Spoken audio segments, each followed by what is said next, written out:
I am terrified of the dark. Always have been. But it wasn't until I moved into my first apartment that I realized how real my fear actually was. It was a small one-bedroom place with hardwood floors and really high ceilings. The walls were this ugly yellow, so I painted them a nice calming blue. Yes. I put in a few pictures and hung up some fairy lights to give it some character. It was nothing fancy, but it was home. I even got a big fluffy rug to put in front of the closet, which was huge. It had this long wooden pole in the middle, which I assumed was for hanging clothes. I didn't know at the time that it was actually meant to be a place for me to store my greatest fears. That night I went to bed early, but something kept me awake. I could feel my heart beating in my ears, and every little creak of the house sounded like footsteps or someone clearing their throat. Finally, I drifted off, only to be awoken by what sounded like a cat screeching in pain. I sat up in bed frozen, staring at the closet door, waiting for whatever made the noise to come out. But nothing did. Eventually, I fell back asleep, and everything was fine until the next morning when I heard the sound again. This time it was during the day, though, and I told myself that it was probably just a bird stuck in the chimney or something. One afternoon, about a week later, I was sitting on the couch reading a book when I heard it again, the sound that had woken me up in the middle of the night. I set my book down and listened intently. It came from the closet. I walked over and hesitantly opened the door, expecting to find a stray cat or a mouse, but there was nothing there.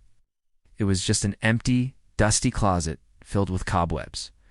I shut the door and went back to my book, but the sound started coming from the closet again.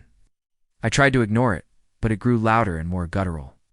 It sounded like a strangled animal, something big and wet and angry. I stood up slowly, keeping my eyes locked on the closet door, and I took a deep breath and slowly opened it. Inside was darkness, thick and suffocating like a physical presence. As my eyes adjusted, I began to make out shapes in the gloom. Cobwebs stretched between the hanging clothes like a tightrope walker's high wire. Then in the corner, something glistened under the dim light filtering in through the cracks in the door. I took a step forward and the floor creaked, making the hairs on my neck stand on end. As I continued toward the corner, the sound stopped. Ow. Whatever had been trapped in there had gone silent. As I reached for the doorknob, my fingers brushed against something sticky and wet. I recoiled in disgust and shone my phone's flashlight into the closet. The beam cut through the gloom, revealing a pair of men's dress shoes caked in mud. My blood ran cold. Why would a previous tenant leave such large, muddy shoes in the closet? Was someone hiding in here? Had he left them as a warning, or maybe an offering to whatever lurked in the shadows? The shoes weren't the only thing in the closet. I found a leather jacket and a wide-brimmed hat, both covered in the same thick layer of mud. I carefully pulled the hat onto my head. It smelled faintly of mildew and old earth.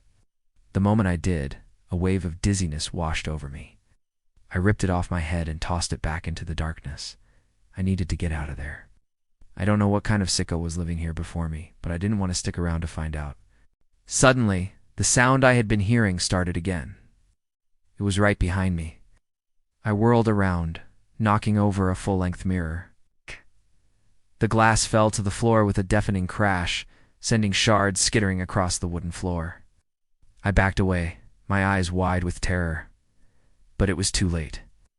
Whatever had been trapped in the closet was now free. It lunged at me, knocking me to the ground.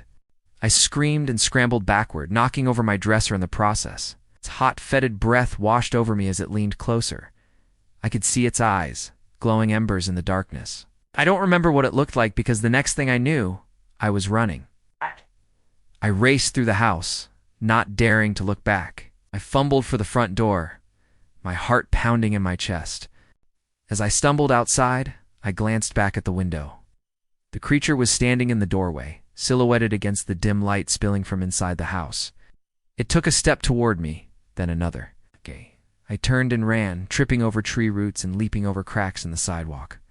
I didn't dare slow down, not until I reached my car. Safe inside, I slammed the doors and rolled up the windows. My hands trembled as I fumbled for my keys, my mind racing. What was that thing? Why was it in my closet? How did it get out? I threw the car into reverse, backing out of the driveway as fast as I could. I didn't stop driving until I reached my friend's house. She let me stay with her for a few days, until I could get back into my apartment and get my things. But the police never found anything. No signs of forced entry, no stolen items, no trace of the creature in the closet. Even the muddy shoes were gone. They had apparently been sitting in the closet for months, maybe years, and nobody had ever noticed them before. I eventually moved back into my apartment, but I couldn't bring myself to open that closet door. I kept my clothes in plastic bins and moved in with a roommate. To this day, I can still hear the sound of its breathing in my nightmares. I haven't moved out yet, but every time I close my eyes, I'm back in that closet facing my worst fears.